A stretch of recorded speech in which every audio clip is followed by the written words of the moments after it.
Hello, good evening, and welcome to Red Reaction with the LFC Daytrippers. Liverpool won Ajax 0 at Anfield tonight, and of course, Liverpool qualified for the knockout stages of the Champions League. With me tonight, I have got Grizz, I've got Jamie, and debutant Paul Nolan. We're going to go through the game, the lineups, the players, how it went first half, how it went second half, man of the match, all sorts of stuff that the lads want to bring up as we go along. Where will we start? I'll tell you what, Grizz, we'll start with you. The lineup. Now, there was a lot of talk in the last 24, 36 hours with regards to Alisson Becker. Did he have COVID? Did he hurt himself? I still don't know what his injury is, but apparently he had a slight injury. So Kevin Kelleher started in goal over Adrian. Nico Williams, Fabinho, Joe Matip, Andy Robertson, Henderson, Wijnaldum, Jones, Salah, Mane, Jota. But the goalkeeper one, Grizz, was the interesting one. And were you happy? Because I know you hate Adrian. I can confirm I hate Adrian. I mean, I don't often hate Liverpool players. You know, me being a super fan, I don't hate many. But I can openly say now that hopefully his career's over, I hate him. Gav, the lineup, you know, as we discussed on Sunday, didn't we, that it's a matter of the fittest play. Whoever's sort of remotely fit gets a start. I was slightly surprised with Bobby not playing, because I thought Bobby's running into a lovely bit of form. We may touch on his cameo later. With regards to the goalkeeping situation, it was a surprise. I did learn about Alisson not being available last night when I WhatsApped you, but I thought is Adrian automatically going to step in. Yeah, automatically, and that was a shock to the system when Kelleher was named. I was nervous. You have to be nervous with our goalkeeping situation. You know, we know this, but I was at his debut, Gav. MK Dons. And I thought the guy oozed calmness, assurance even when I saw him. And one thing that stood out for me was his composure on the ball, totally opposite to that other fella. The least we say his name, the better for my blood pressure. But it's your birthday this week. Yeah, exactly. So relax. Okay, but yeah, this guy, Gav, I saw him and I said to you guys, this guy looks very assured, very calm, very confident in himself, and he's got an aura about him, sort of that resonates usually on the back four when your goalkeeper's like that. And I thought he was absolutely superb, Gav. I'm in love with him. The blonde Becker. Okay. Or ginger. No, he's, I don't know, blonde. We call him blonde. The blonde Becker, yeah. Okay. Brian Murray says, lads, I was so nervous tonight. He's on the late shift. Brian is, right, and he's driving his bus around. Listening to that. That's, you can't. I hope you know passengers trying to listen to a Liverpool match driving a fucking bus. But he's delighted for Kelleher, delighted for him and Nico up the Reds. Jamie, we've seen over the last couple of weeks, especially, you know, the likes of Nico Williams having to come in, Curtis Jones getting more game time and stuff. And, you know, you go, look, that's what we're at. And you just have to let them get in and get playing. And Nico's had a bit of stick, but we get on to him in a few minutes. But I wasn't expecting, you know, the younger goalkeeper to get the shout tonight. But he done everything well, didn't he? Yeah, really happy with him. To be honest, I was as surprised as everybody, I think, when his name came through. I actually coach his young cousin. And he's from a very sporty family, and supposedly he was a striker up until the age of about 15, 16. So you can one of the things I wasn't worried about is with the ball at his feet, and you can see left foot, right foot. He strikes the ball properly, super cool, super collected. Even with those little dinks over the striker's head to the fullback, he was super confident. So I didn't have any worries with the ball at his feet. It's just when you've seen him play in the number of times that he's played for us, he doesn't look imposing. That was the only thing. He looks. It doesn't help that he looks about 12 as well. It doesn't instill you in much confidence. But as soon as he got the first couple of touches, I think, you know, the benefit of having a keeper that allows you to build from the back with the ball at his feet. We've seen it so many times with Adrian. He tries to be Alisson Becker, and he's not. He's not good at it with his feet. If you're not very good at something, just clip the ball long and we'll play from the front. Whereas I think playing in European football, the way that we wanted to play tonight, move the ball quick from the back, I thought Kelleher was really good. And the times, you know, if you look at this now and we're looking at maybe Becker not for 10, 14 games, if we're looking 14 days where Becker might not be playing. Jamie, stop, mate, stop. you know, the idea now that Kelleher could play some games, you wouldn't be worried because he made big saves at big times. It wasn't just he was comfortable with the ball at his feet. He made some really good saves. And I think there was one where he come out and collected a ball as well towards the edge of his box. So he's commanding his area, using his feet well and making big saves. It was pretty much the dream game for him, if you will. It was, and like Chris talks about his debut at his full debut, I think it was at MK Dons, but we've seen him at home in the League Cup against Arsenal, and I think he was in goal for that 5-5, and there was a couple of goals where he was probably a bit iffy on them. But Paul, I'll come to you. Like the lads make reference there about him being comfortable on the ball. His build reminds me of De Gea when he arrived in England. That's what he reminds me of. Very like that, very kind of slight. You know, he's athletic, but he's very slight to look at. And, you know, he is, I suppose, very comfortable in what he's doing. Is that just a case of him literally learning his trade under Alisson Becker properly for the last 2 years? Because that's when he joins the squad, whereas Adrian is a keeper that's been around the houses many times, and he's Adrian. You're not going to change him. Yeah, I think it's a few things, really. I mean, for me, I think it's his whole demeanour is very calm. And yeah, I watched that 5-5 last season, and even though, you know, you could say, all right, he shipped 5 goals, he saved the penalty in the shootout that won the game for us. So he has this way of getting past whatever setbacks there are. And for me, what I picked up on, apart from what the lads very rightly say, it was just how much confidence that he inspires in the back four. That's what really stands out for me, is just how much they trust him, because you could see it clearly that they were much happier to pass the ball back to him. They know he can produce a good pass. His distribution with his feet is excellent. And just to add on to that, you know, there was a few overarm throws down the wing that he produced in the game tonight, and were just fantastic, and they were actually Alisson-esque. So you can definitely see the influence on there. But his natural skill set, I think, is far more suited to our style of play. I saw a comment on the bottom of the screen there, and it's totally right, because my point about Adrian, sorry to say the name, Grizz, don't want to cause you any stress there, was especially after the 7-2 against Villa, was that we weren't playing to his strengths as a keeper, and he doesn't play to his strengths as a keeper either, because he feels like he has to be Alisson. Whereas the impression that I get from Kelleher, or Ronan Keating, as I was calling him in my WhatsApp groups all night, was the fact that he's not trying to be anybody else. He's just trying to play his own natural game, and I think that makes a huge difference. It does. It absolutely makes a huge difference. And you know, when you see all the changes we have to put into this side, and sides over the last couple of weeks because of injuries and COVID and wherever else, you know, sometimes you're fitting. Just a quick one on Kelleher, because Jurgen Klopp's just come out with a statement, and it sort of just sums up what brilliant analysts we all are. Okay. Right. So he says Jurgen Klopp says Adrian did an incredible job for us last year, but in this game we needed the natural footballing ability of, how'd you say his name? First name? Caoimhín Kelleher. Caoimhín. You should have made him have a try there, Gav. He is. I wasn't going to say that, mate. He is an excellent shot stopper as well. I'm really happy with how calm and how good he was. Yeah, and there you go. Like, I should have let him try to say that, Jamie, because when he tries stuff like that, he turns into half Jamaican, half Scottish, and it's the best thing on the internet. But what I'm saying is, at times we're trying to fit, you know, square pegs and round holes just to patch up the team at times, and to bring somebody in like that while he's young, it's natural to him what we're trying to do. And look what Klopp says there, it's brilliant. But lads, first half, I thought it was a bit of a patchy first half. You know, Ajax have more of the ball, you know, but Liverpool look more threatening at times for me. Grizz, did you see any nerves there? You know, or did you see something where Liverpool just, because I thought Liverpool were kind of sitting off them a bit and going, yeah, we'll handle you, and then we'll see what we can do when we get hold of it, rather than pushing the issue. Yeah, no, I personally did see a bit of nervousness, and surprisingly, it was from the senior members as opposed to the younger players, which we expected. We expected Nico Williams, Curtis Jones, Kelleher to be sort of, you know, slightly nervous, whatever. But then I personally thought Henderson, Gini in that first 45, even Mo, you know, nervousness or not playing the natural game, being too safe.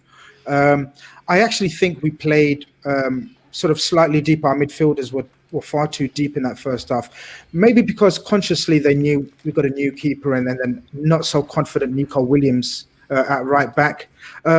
So yeah, as a team, I don't think we were brilliant, but there was patches of individual brilliance that enabled us to sort of stay in the game. And Curtis Jones with a marvelous shot. Sadio got in a couple of times. Jota looked like Jota, didn't he? Every time he gets the ball, he looks dangerous or something positive, active. I was nervous when Robbo went down a couple of times, and I thought, oh God, here we go again. That was nerve-wracking. Mm-hmm. So yeah, as a fan base and even as a team, I thought the first half was slightly nervy. Just for the fact that sort of the lineup we had out, how many injuries we've got, and we can't afford any more.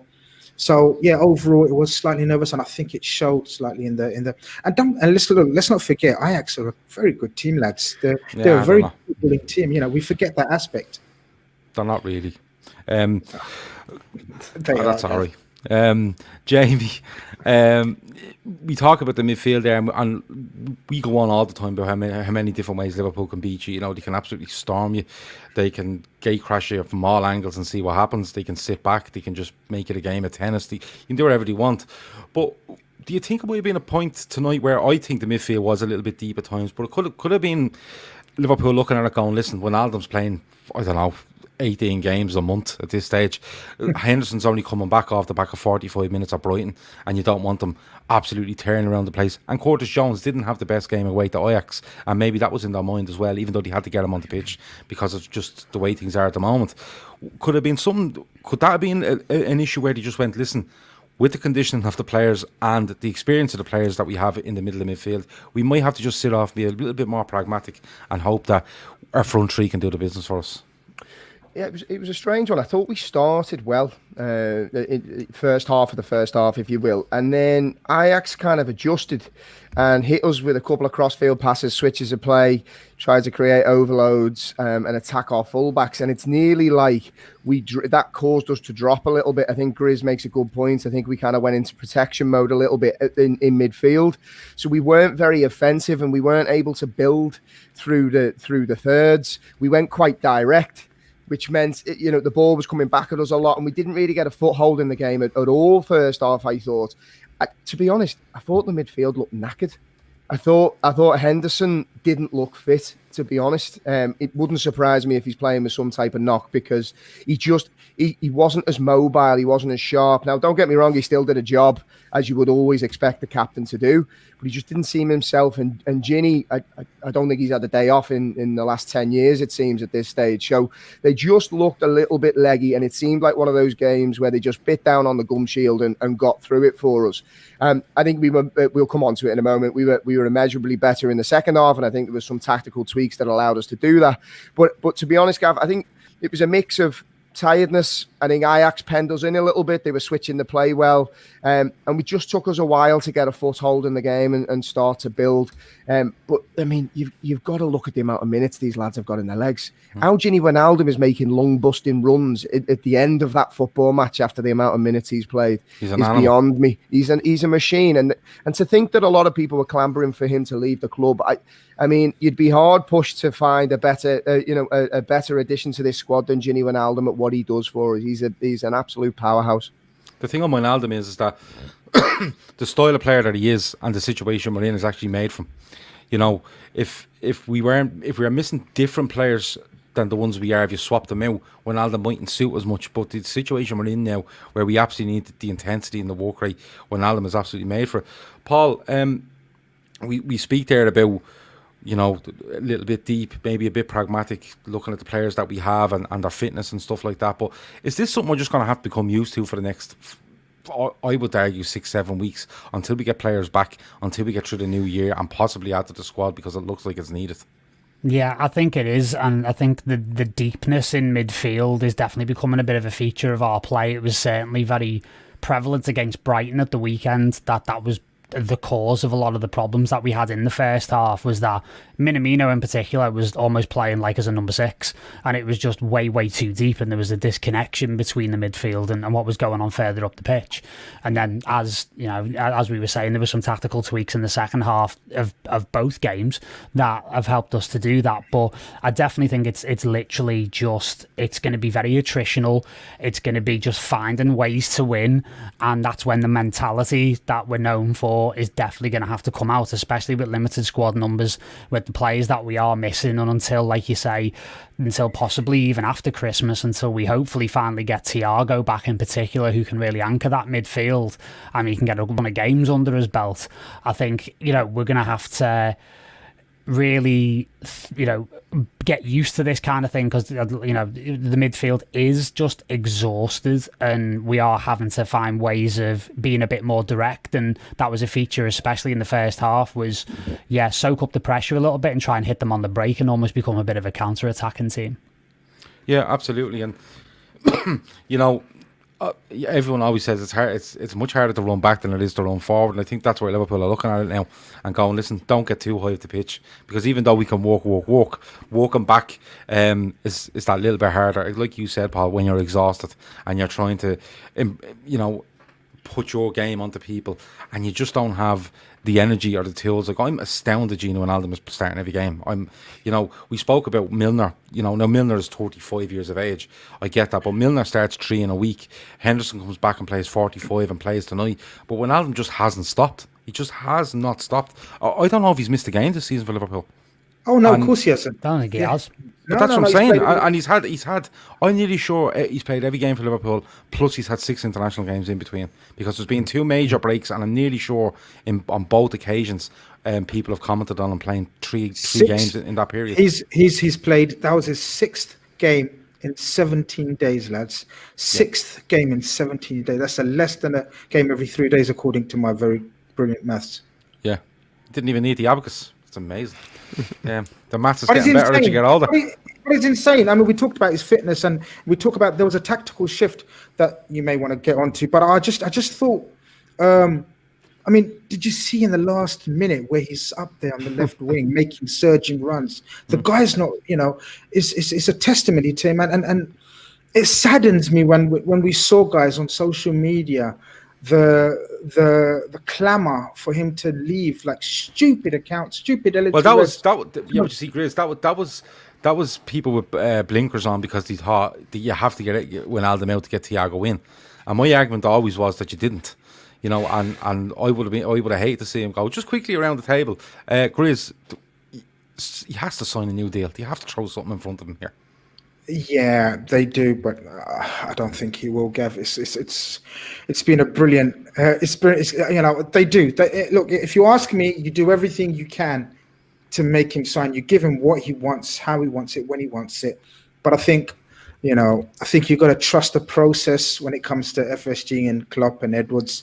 And look, I trust them as well. I love Genie, but I trust them to have plans in place. If you know, so I got to go with the tried and tested lad.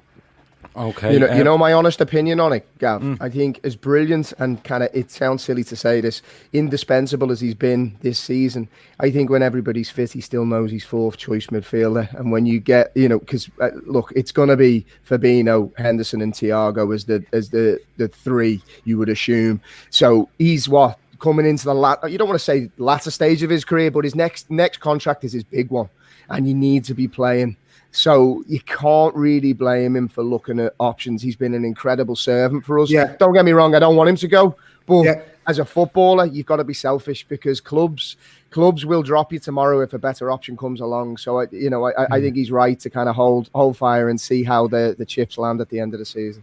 Yeah, I mean, for me, sorry, just go on. No, go on. I was going to come to you. No, sorry for interrupting. So basically for me, I think obviously you've got to throw the kitchen sink at him, but I think what counts against him is his age, and I think it's whether or not Liverpool and their departments for analysis and everything else, they feel like on his development curve, whether or not he's peaked. And if there's one thing that Liverpool in the past were excellent at, they got rid of players at exactly the right moment, just before they started to plateau or just before they started to deteriorate a little bit. So we might be looking at one of those situations. I also think there may well be, I don't think there is, because he's a top pro, but this situation, I've been saying this to a lot of friends over the last few months, it reminds me, if you've watched The Last Dance, this Gini Wijnaldum situation reminds me of Scottie Pippen.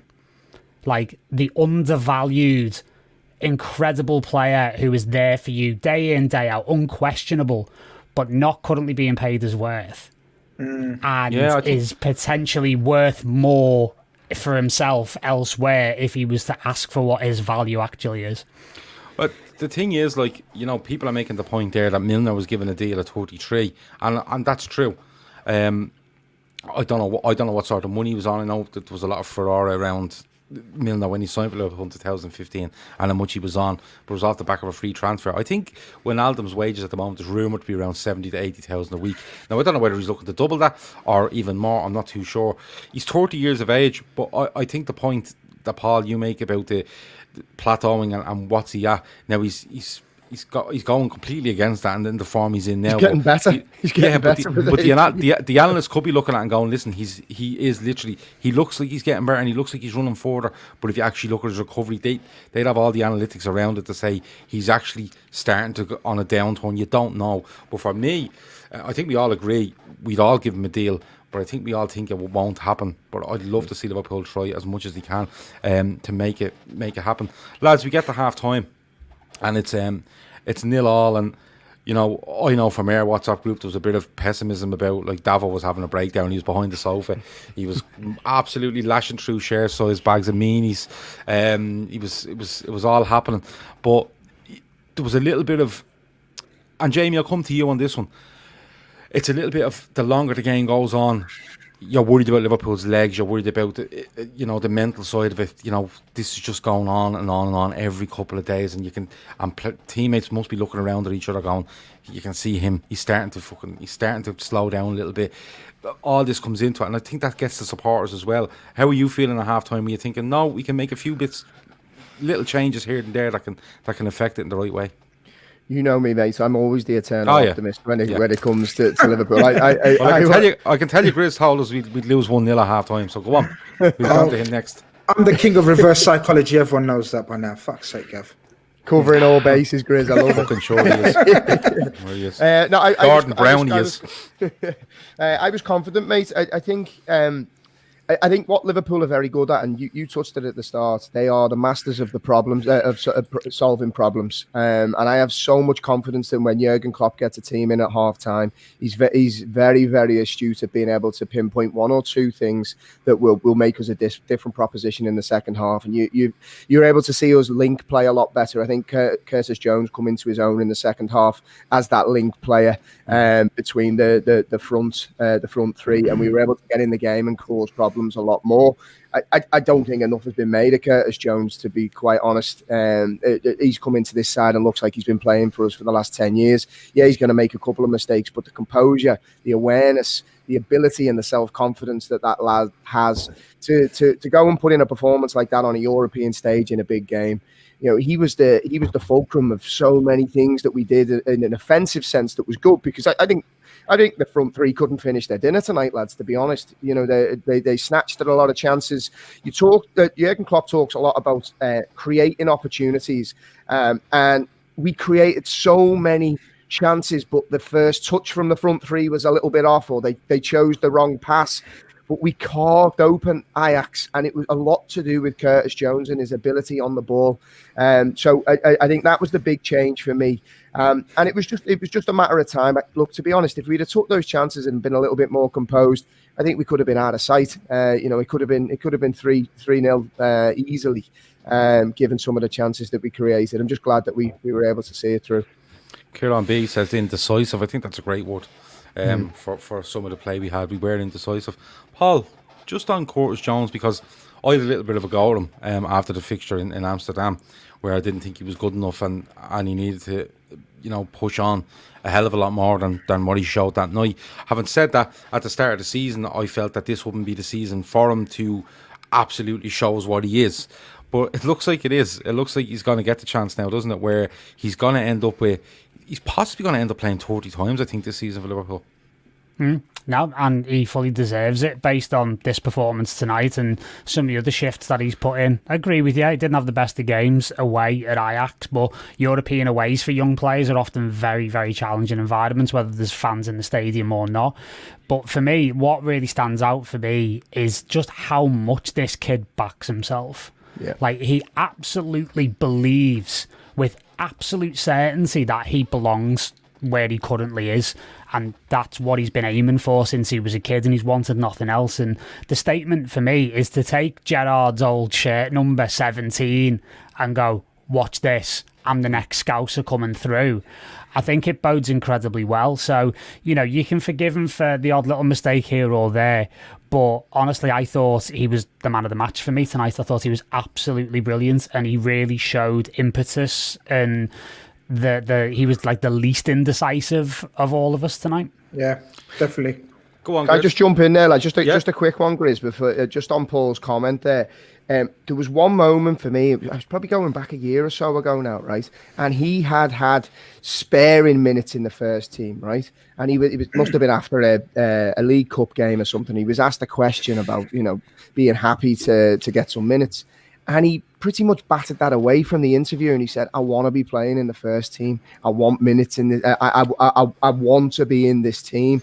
And you looked at him, and that usually you're so used to these media trained young footballers that are like, yeah, delighted to get the minutes. I'll do whatever the manager asks. Da-di-da-di-da. Curtis Jones was like, no, I belong in this team. He was pretty much announcing to the world that he belongs in this team. And with every minute that he gets, he looks like he was right. Do you know what it is for me?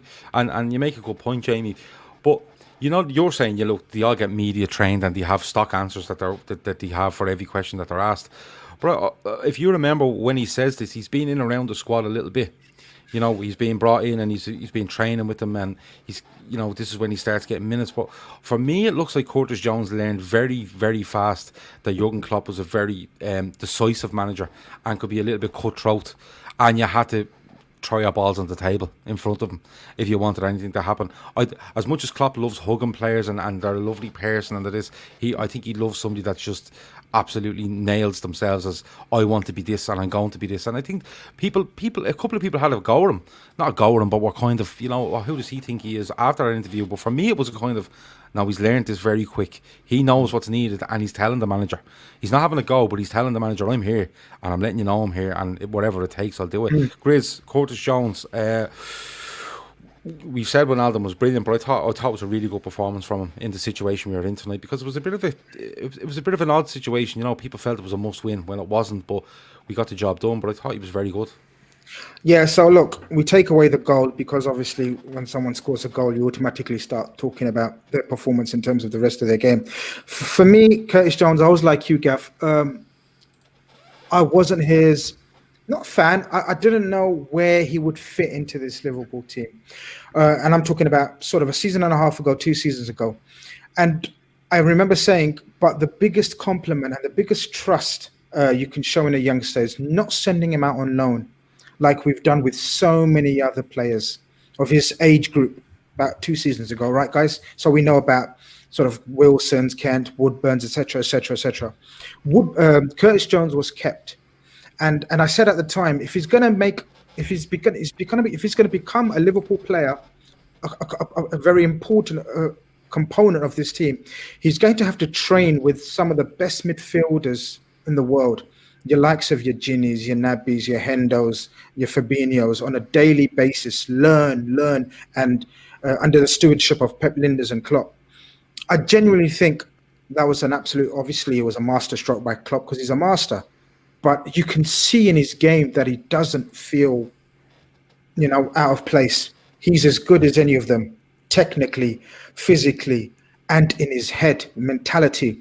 There was times where he was demanding the ball of players. He was telling off Mo.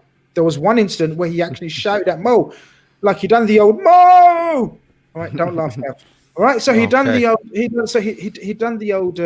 you know, shouting at senior players and demanding the ball of them. And how old is he, lads? He's 21 or something. Something like that. He's not even that, I don't think. No, that's amazing. No. I mean, 19, I think.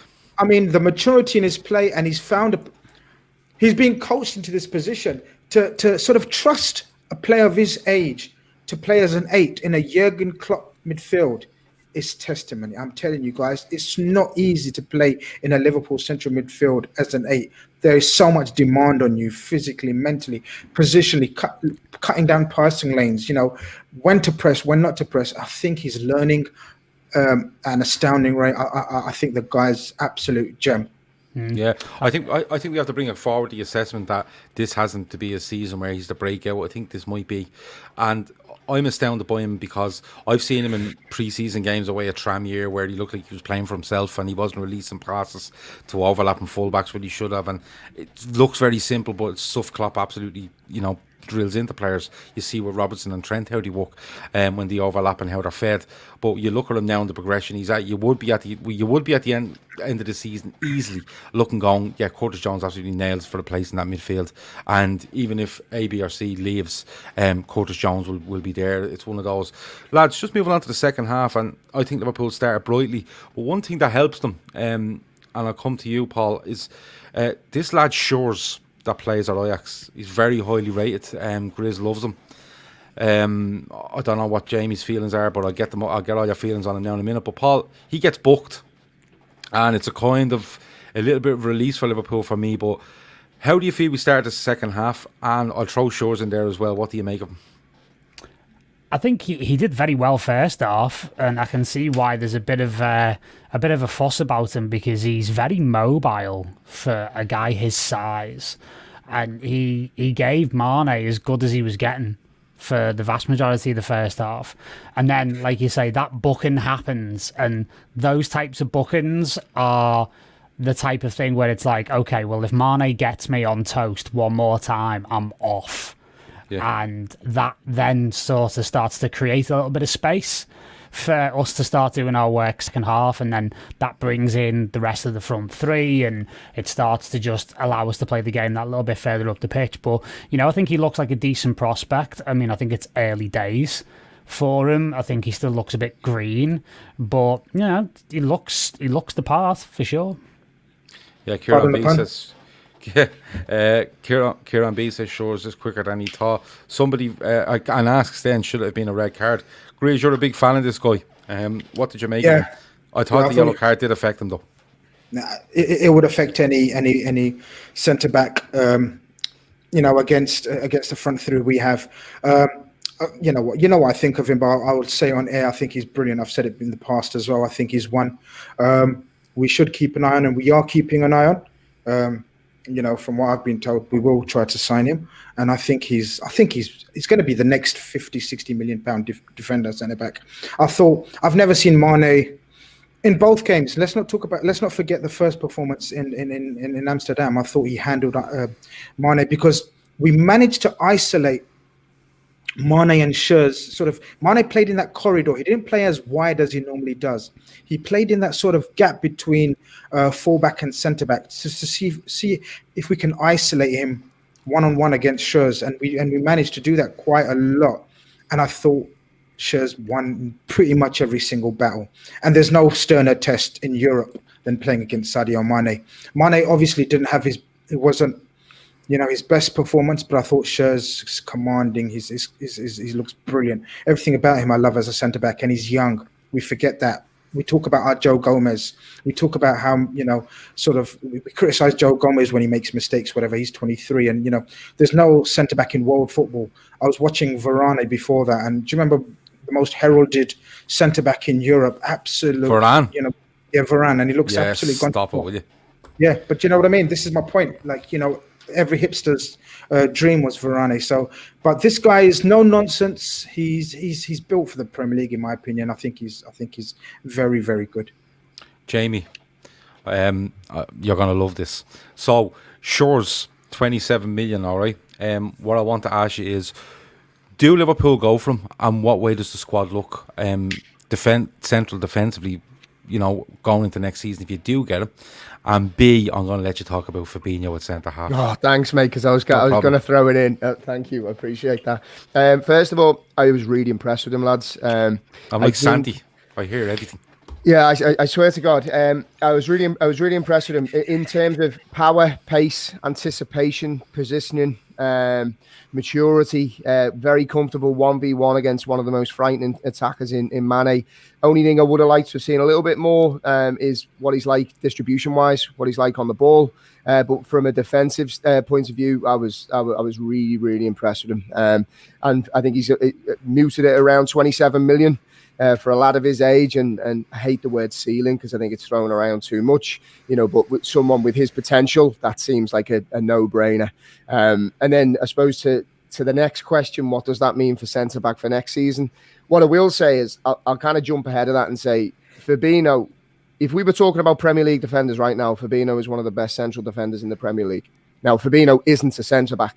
And you'll remember, right, Gav, Grizz, I spoke a lot about Fabinho moving back to centre-back and had no concerns. And I actually said that he'd be better than most of the options that we have just because of his traits as a defensive midfielder and how easy it is for certain types of players to make that step back.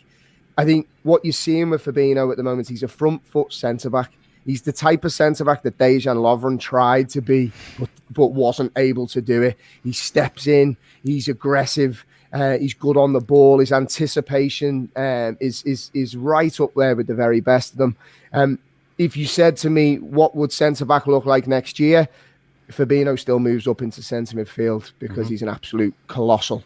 But what that gives us is a hell of a lot of good options. If you're able to get Virgil back, you get Gomez back, you got Fabinho, and if you do bring in somebody like a Schürrle, for example, we are well stocked in that position for the next 10, 15 years. So yeah, I think it's a no-brainer to go out and buy him. I think he looks a real talent. But I just, the amount of praise for Fabinho, he's becoming a leader of the team, lads. It's not, you know what I mean? He's not just a mainstay of our midfield. You put him in any position, I'd be totally confident in putting him at fullback if we needed to. If we played him at right back, he'd be an immense fullback. He's just one of those smart, all-round footballers with superior in-game intelligence and can just find a way to navigate a football match better than most. He really was. Paul, do you want to have a word on Fabinho? Because I think he's one that, in a game that was very well balanced throughout and one moment seals it. I think he stood out. I really did, Paul. Well, I mean, what can you say about him in terms of superlatives where, there was a comment on the screen there about them, we still haven't lost a game with him in centre-back, and the amount of clean sheets that we've kept while he's been at the back has been, like, frankly astonishing.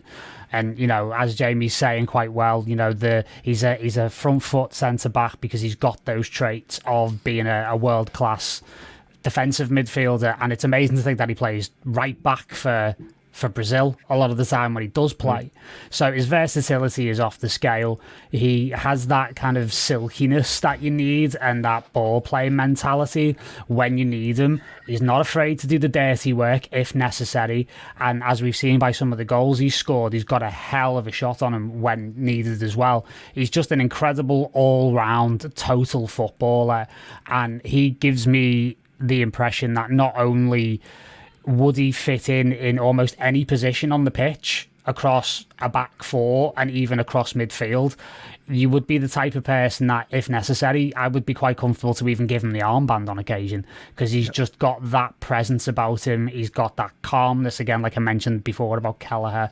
There's just an aura about him that he's just not to be fucked with when he's on a pitch. Yeah, I think it was Alison Becker, Paul, that came out and said that Fabinho was our most important player.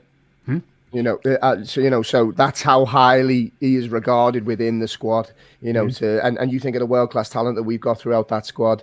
He's certainly cemented himself as one of our leaders. Jamie, it's his intelligence that sticks out for me. He's so intelligent. I mean, if you actually break down his attributes, like, he doesn't seem the quickest, and he's not powerfully built. But how often does he get the better of centre forwards or attacking midfielders, for that matter, when he's playing in midfield? It's just he's so faster than them up here in every position, and that's where he gets to the ball first. Do you know what a standing moment for me was? If you watch when he plays, would it be one of his first games at centre half this season? It's Chelsea away. Werner, yeah. Yeah. I was just thinking that exact performance. And if you remember, about 5 minutes into the game, Werner goes down the inside left channel and goes past him. Comes to go inside, cuts outside, goes out, drops the shoulder, goes outside. And he kind of does Fabinho. Now, the Liverpool recover and get the ball away. He does not get a sniff of the fucking ball for the rest of the game if Fabinho's anywhere near him. Because Fabinho just says, right, you've done that once, and now what I'm going to do is I'm going to make you continue doing it. And all Werner could try to do was try to drop his shoulder, and Fabinho was waiting. And then he even went further than that in the second half, just started intercepting balls to Werner and just saying, no, you're just not getting it. You've sold yourself way too early in this game. You've shown me the move, and I know the move. And intelligence is a huge thing, athleticism, but it's learning in game and learning that quick and knowing that that's the player that's going to try to do this, and he's shown you early and you're not going to let it happen again. I think that was a standout moment for me at centre half for Fabinho. But lads, moving on, Liverpool get the goal through Curtis Jones, but I have to say it was coming. And Paul, the reason it was coming is because this goalkeeper's mad, right? he is mental, right? And there's one, is it the one where Nico Williams goes to hit it, Salah gets in his way, he kind of hits it into the ground, and it goes up. And if you watch the replay, it's a ball just dropping there. My 10-month-old could catch it, and he drops it, and then drops to the ground with an injury, and I'm going, this fella's off his rocker. And then the goal, and I don't know what he's doing for that goal, Paul. I genuinely have not got a clue what he's doing. He's one of those keepers that for 90% of a game, you're like, oh, okay, I get it. Yeah, he's good. And then he'll just do something that you're just like, really? Were you bored? Were you like, just decided that you needed a little bit of action in your life because it was all a little bit too easy? And then he'll just, throw one in or just come off his line and just do something absolutely crazy. But, he was completely caught in no man's land for the goal. And again, like, to go back to like sort of Curtis Jones for a second, it's that, like we talked about with Fabinho, it's that in-game intelligence to keep the run going, to see whether or not there's an opportunity there and make that run into the box. And also as well, there's like, the one thing I'd say about Curtis is additional to everything else we've said, arrogance. He's got an arrogance about him, and I think that's what people maybe kind of pick up about him that they don't like, because they're not used to players having that little bit of like an air of like, no, I'm actually as good as they say, And I think he's definitely got that. And I think if he's got a little bit less belief and a little bit less arrogance about him, he doesn't make that run and he doesn't score. Yeah, it's just like somebody says there that he did get an injury, the goalkeeper, to be fair to him. Chris Brack says if that Ajax keeper was playing for Liverpool, the main stand and the Kenny Dalglish stand would kill him because he's totally mental. But it's just, Grizz, like that goal, don't get me wrong, I was delighted Nico Williams got an assist over it, and people are on Twitter saying that it doesn't count, what a set of arseholes. But he, in fairness, Henderson's a bit clumsy with it. It comes back. Nico Williams, it looks like he's going to whip it in with his right foot, but he doesn't. In fairness to him, he takes it on his left and he has a look. He settles himself. He has a look to see, and it's a good ball towards the back post. And I don't even know where the keeper's coming. Just stay in your line. You're absolutely fine. But when he comes and then has a look at it and goes, oh no, I'm not getting that. It's a brilliant finish, Grizz, from Curtis Jones, I have to say. Brilliant finish. Yeah. Look, Nico Williams does what good fullbacks do in that situation. So when they cut back on the left, they try to sort of get it to the far post, with his weaker foot. So it was a good ball in.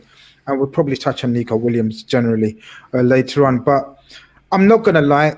I thought the only way we're going to score is going to be a blooper from this keeper or something, because there's being calm and assured, but there's being bat crazy, man. He reminded me of Grobbelaar.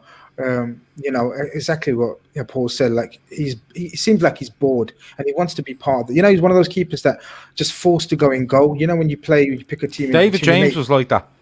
Mm. Yeah, David James was like that. He was. David James would just wander off into areas of his box because he felt fantastic like he wasn't getting enough attention. Because this guy, as he later on shows and proves, makes a couple of tremendous saves. The one from Bobby Firmino is a magnificent save. And you're right, David James is a brilliant example. Thanks, Chris. Well done. Not often you come out with good examples. Very true. The goal, I think, I don't know what he's doing. I don't think he realised that there's an overload on the back post. I think he thinks the player that's closest to him, I don't know who it was, might have been Mane. Mane or probably Mane. He thinks that's job done. He's not going for it. I'm not going for it. We've both not reaching this, and then turns around, and it was a cool finish from Curtis Jones, because normally you don't anticipate, or you don't sort of get a good sight of the ball, and I'm sure he probably wouldn't have got a good sight of the ball, but he still remains calm and sort of hits it on the volley, doesn't he? He doesn't even sort of take a touch on just Yeah, outside of his foot, yeah. Absolutely. So, great finish from, and he deserved it.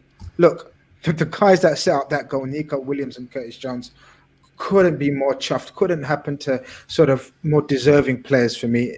Not only sort of the shit that they've been getting online, which is, forget it, stupid. We know, idiots on social media, but sort of the performance and the effort they showed in the game. So yeah, to be honest with you, I could, I said it in the group, I can't see us scoring, lads, and I was happy to take a 0-0. We qualify because, as Jamie said earlier, our forwards were just having a stinker. Mane and Mo, there's no composure today, and it's very unlike them. But then, what's his name? Onana, does that. Yeah. Okay, very good. I like it. Jamie, I want to touch on the front three because, Jota comes off, Firmino comes on. I thought Firmino looked bright. Mane, I'm surprised they aren't trying to rest Mane a little bit more. And Salah, and Salah is coming back from the whole COVID situation in Egypt, and, I feel he's working his way back into it. But what did you make of them overall? But do you think they weren't decisive enough, as somebody said earlier? It was a mix of things. I don't think Mane looked himself. I think he's not looked it for a few games now. He just looks very leggy. And it looked like at times they were snatching at stuff. They were overthinking it. They were probably trying a little bit too hard. It didn't seem like they were playing instinctively. If you look at Jota, did some great build-up work. So he's plucking the ball down. He's occupying centre-backs. He's Cruyff turn. He's away. And then the final pass had let him down, and Mo would do a nice bright turn, he'd get away, and then he'd snatch at his shot. So it looks like they're just going through a little bit of a barren run where they're overcomplicating the game. And the one thing that you can do, footballers, when they overthink things, I think you could throw Nico Williams into this as well. He's overthinking things of late when he's on the football, and sometimes then that causes them to make the wrong decisions. It just seemed like one of those nights for them that even when Mo was through, I think it was a 2-on-2 and Mane was running through. He delayed. Mane didn't quite make the run, and then just between the two of them, they just made a bit of a mess of it. It wasn't working. They seem a little bit leggy. I'd be more worried, lads, if we weren't creating chances. But we were creating a bag full of chances. They're finding the right spaces. They're making the right runs. It wasn't one of their night really tonight, to be honest. Paul, some people have given the argument around the front three, and I think Mane and Salah in particular. Mane, to me, it looks like tiredness, but Salah looks like he's just playing his way back in, and he's playing at probably 70, 80%. Is that something that you just look at and you say, yeah, he's just working his way back in? Or is it something that you look and go, has it been great? A little bit of a worry. Where do you stand on it? Honestly, I think Salah has patches like this on occasion, and he has these little patches every season, whether he's coming back from a knock or he has a little bit of a run of form. And I said to the guys in my WhatsApp group tonight, he'll either, in any particular game, he'll either look like Diego Maradona or the worst bits of Luis Garcia. And tonight, he looked like the worst bits of Luis Garcia. It's like nothing stuck to him, gave the ball away, indecisive, bad final ball, and everything bounces off him, and it's just not his night. So, come the weekend against Wolves, he'll probably score a hat-trick and look like the best player in the world again. He's just one of those players that, yeah, he is definitely playing his way back in, and I actually loved his frustration at being taken off against Brighton. I love seeing stuff like that. I love seeing him really annoyed. And I was one of the few people last season when the whole Mane and Salah thing kicked off at Burnley. I was like, yes, get in. This is exactly what we want to see. This is exactly what we need. And I think he's definitely going to hit a patch of form sooner or later.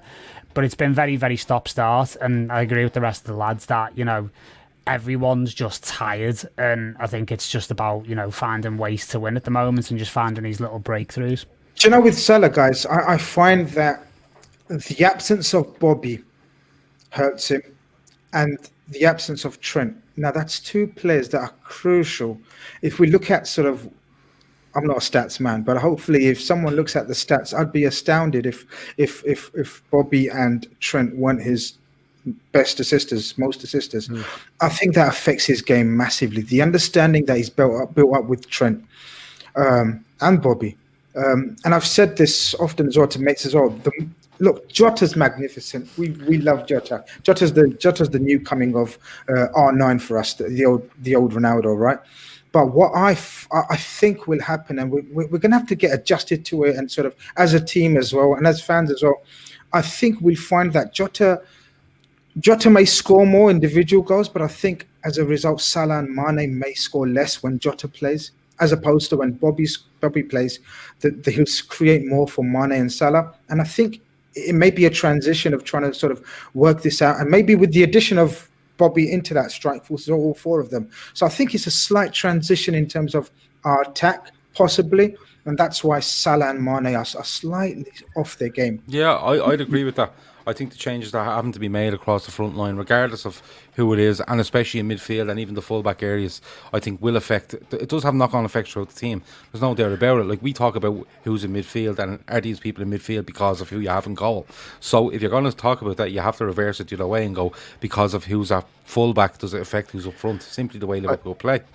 I was going to say there, Gav, I think when you look at fullback in particular, and I think Nico Williams was much better tonight. I was delighted for the lad. But one thing, if you look at maybe the last couple of games, he very rarely overlaps or looks to beat the player in front of him.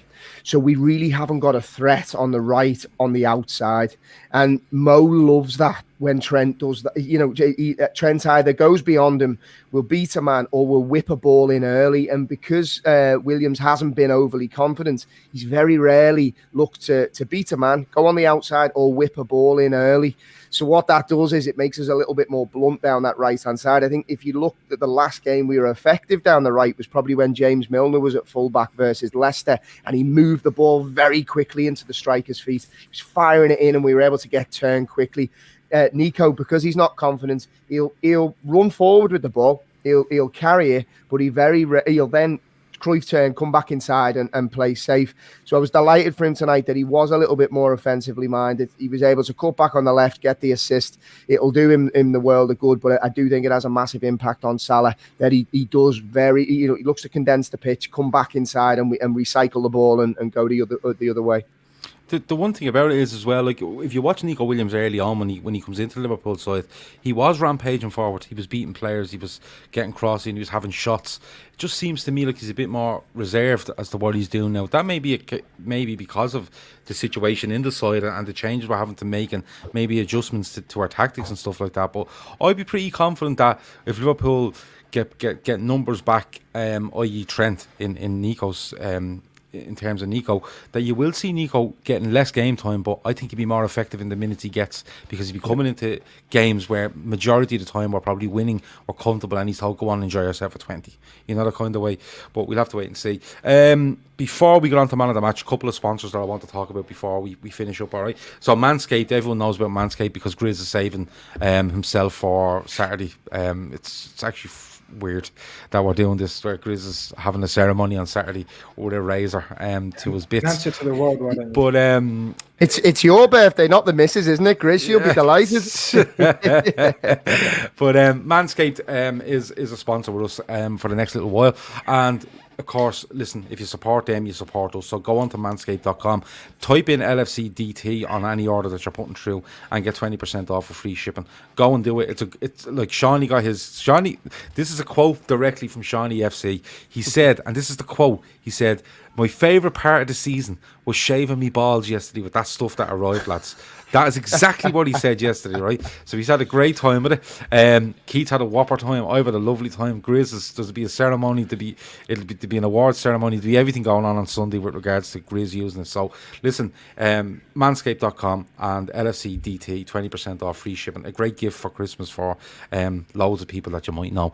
The other one is Football Prizes. They will be sponsoring the show to Midweek Fix tomorrow night. Football Prizes is basically, it's a football memorabilia website with signed, framed jerseys, all sorts of stuff. Go on to footballprizes.co.uk. This week's Liverpool prize is a framed and signed James Milner jersey. Everything comes with a letter of authenticity, just to let you know. And there's 99 tickets max for sale on that at £4.95. So footballprizes.co.uk, and you'll find that along with other stuff. If you know people that support United, Leeds, Chelsea, whoever it might be, there's stuff on that website for everybody. And the last one is Colossus Bets. Colossus Bets is something we're working on towards this Friday and the football on Saturday. Basically, we make selections between all of us, and then we put it into a syndicate, and you can put in as much as you want. You can put in 20 pence, you can put in £10, whatever you want. That is really good. It's a way for us to choose stuff together rather than us going, well, we're putting on this bet, why don't you do it with us? It's a way of everyone joining in and having a go. colossusbets.com. It takes about 5 or 6 minutes to sign up, the usual bookmaker stuff, ID and all that sort of stuff, but 5 or 6 minutes and you're in. Our syndicate is up for this week, and if you go onto that site and type in LFC Daytrippers, you'll find us and you can follow us on that. All right. Man of the match, I think this might be a little bit difficult. I give it to Robertson for strapping himself up like something out of a war movie and then just going on and playing the rest of the game. But Paul, I'll come to you first. Who is your man of the match? Curtis Jones for me. I think he scored a fantastic goal. I think his work rate through the game was great. His link-up play was good. And generally, I thought he was the brightest spark in all departments of the pitch. So Curtis for me. Curtis, good show. Chris Brack agrees. He says Curtis Jones, man of the match. Lee Gunner, who's going to be on the show on Friday night, the Friday forecast, he says more sponsors than Arsenal have had league wins this season. Lee Gunner, of course, top Arsenal fan, who does refer to Mikel Arteta as the Tapas Pulis, which is probably one of the best names I've ever heard somebody refer to. Jamie, man of the match. I would have gone Curtis Jones, but the other two names that I had in the hat were either Kelleher or Fabinho, and just because he's my main man, I'm going to go Fabinho. Okay. Patsy OB says Fabinho, 100% man of the match. Jay Rich says Kelleher or Jones. Grizz, what are you going for? Yeah, we can't be having the same man of the match. You could have chosen 2-3, to be honest with you, but I'm going to go with the young fella, Nico Williams. He was up against one of Phil's, shout out to Phil 8, one of Phil's favourite players in David Neres. I mean, he talks about him every season and sort of suggests that every Wednesday he talks about him. Every Wednesday, that the Liverpool scout should be scouting him, But he was tricky. He was up against a tricky winger, but I don't think I ever saw him go past Nico Williams. He feinted, he done his crossovers, tapovers, whatever you call them. But I thought Nico Williams had a very solid game. I get that he was playing alongside Matip, who I don't think we mentioned, guys. I mean, how good is fucking Matip? I mean, that's what frustrates the shit out of me about Matip. I mean, he was the best centre-back on the pitch, man. We talked about Scherz and Fabinho. There's no one better than Matip. Matip's an absolute... on now, Grizz. Don't be saying that about Fabinho now. Matip is different gravy. Jamie, just the frustrating part is made of biscuits, you know what I mean? But I'm going to give it to Nico Williams just for the assist. And then there's one bit where he sort of plucked the ball out of the air when he was getting over him, and it just reminded me of Trent. It just shows you what confidence can do for a young kid, and it brings out the best of you, the ability that he's got inside. He wouldn't be at Liverpool if he wasn't a good player. Do you know what I mean? And hopefully that brings him on, and that's a sort of turning point, so to speak, in his career, and he goes upwards and onwards. Stephen Mack wants to have Matip's babies. Fair enough. Probably just produce a big massive bag of skips, but listen, that's how it goes. Matip is another show, says Kyle Fagan. There's loads of different names coming in there. I'm going to go with Kevin Kelleher though. Quevin Kelleher, as it's said around his parts. He turns up. It's a massive game from Champions League game. We've seen Nico Williams, we've seen Reece Williams, we've seen Curtis Jones. They've all come in and got Champions League minutes this season. But to go in as a goalkeeper is something different, and to come in and look confident, look very natural in what he was trying to do tonight. His distribution, as Paul said earlier, at times was exceptional, I think. And then the save from Huntelaar, McManaman was trying to play it down as much as he could in commentary by saying that's straight Arlemar has a hit Huntelaar's shoulder, or I don't know, maybe I don't know what McManaman's at, but it's a point blank header. It is straight at him, but at some speed. And if you remember, there's one like that against us, and it goes straight through Adrian. Absolutely. I can't remember which game. Yeah, I can see the goal. I can see the fucking goal. I can see it. It was, and I couldn't believe It's the derby. It's the derby. Michael Keane. It is the derby. You're right. Michael Keane. But this header is even closer in. It's even harder, and not only does he save it, he doesn't push it back into play. He doesn't push it against post. He pushes it out into the Anfield Road end. You know, it's a brilliant save. So I'm going to give it to him for that, and I'm very disappointed in all of you for not giving it to him. Here's one for you, Gav. Here's one for you, Gav. Yeah. If Alisson, like it sounds like he's not fit for Wolves, just start Kelleher at the weekend. Yep. 100%. Everyone around it. Everyone agree? Absolutely. Yeah. If you don't, we riot. We fucking riot if you don't start. What the fuck? It's funny what Gav was saying about listening to McManaman. Thankfully, I had another feed. I will leave it at that without incriminating myself. That's okay. You're in America, aren't you? Yeah, I am. Yeah, absolutely. Yeah, 100%. And Carragher was on CBS, and he was obviously full of praise with Kelleher. But what he also said is he thought it was the end of Adrian's Liverpool career, and it's very clear that a selection like that tonight means that the rest of the team's confidence after particularly the 7-2 against Villa in Adrian is pretty much like shot to bits. So I would be surprised if Kelleher doesn't start at the weekend, quite frankly. Honestly, lads, it's been one of the moments of the season for me, the way Klopp ran onto the pitch. It was very similar to his run in the Merseyside derby when Divock scored, right? Yeah. He absolutely runs and punches the air, and he's running and he runs towards Kelleher and gives him a massive hug, and not just a hug for like 1 second, 2 seconds. He's actually hugging him for 2-3 seconds and sort of whispering sweet nothings in his ear. God knows what he's whispering, but fantastic. That was a moment of the season for me so far. But you see, that's the thing. Like Jamie, you're saying, would you 100% do it? I would as well, because Wolves are a footballing side that like to press you, and Adrian doesn't seem to understand that concept and won't kick the fucking ball long like I was crying for. Just keep kicking it long, like you said earlier as well.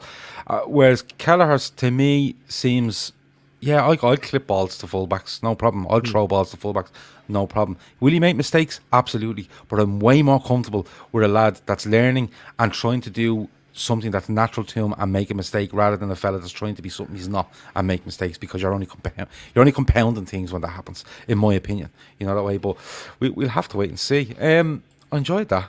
Liverpool win, back to winning ways. It was good. Grizz, anything else before we go? No, pal. Thank you for having me on. Well, you have me on. You run this ship now. Thanks for having us on, Grizz. Paul, first time on. Hopefully not your last, and I hope you enjoyed it. Absolutely loved it, gents. Great to be part of it. I've been a fan of you guys for a while. I've been listening for a good bit, so it's nice to finally make my debut, and hopefully it'll be the first of many. Good stuff. It most certainly will be. Jamie, anything else before we go? Tomorrow night's the big one, Gav. Tomorrow night is the big one. Bring cans. Grizz hates it. Grizz is like, Gav, Grizz won't watch it. He won't retweet it. He won't even talk about it. He won't do anything. He's blocking the Trippers account tomorrow. He hates it. But tomorrow, as Jamie said, is the big one. It's the VAR debate, and I've spoken to Andy privately about this, and he's like, you stitched me up the other night, and I was like, why? He goes, you told everyone that me and Joe said it's the best thing since sliced bread, and I didn't say that. I says, well, yeah, maybe I went over the top, but I have to get a few people on my side. But look, it is going to be a debate over it. We're going to look at football before VAR. Did people want it to come in? Those individuals, as we're talking to them tomorrow night, what you made of it when it came in, what's it like now, what do you think should happen next? You know, we are going to have arguments over different decisions that have happened in very recently, and I suppose going back over the last 18 months. But that's 10 o'clock tomorrow night. It's the first time I'll ever tell you, if you like the VAR debate, absolutely watch it. If you don't watch it. It's not for you. It's just not for you. So I'm not gonna pretend to you that you should come on. It's going to be the business, even if you're not interested in VAR. It's not. If you want to come on and have a few cans and watch four fellas go at each other like cats about VAR, then that's absolutely it. Stephen Mack is all on it. He's Team Gav tomorrow because VAR is gash. Lovely. We're all over it. Lads, it's been an absolute pleasure. That has been the Red Reaction, with thanks to nobody, no sponsors bar the three I was talking about earlier, but with the LFC Daytrippers. Thanks Jamie, thanks Paul, thanks Grizz for having Gav on. Over and out.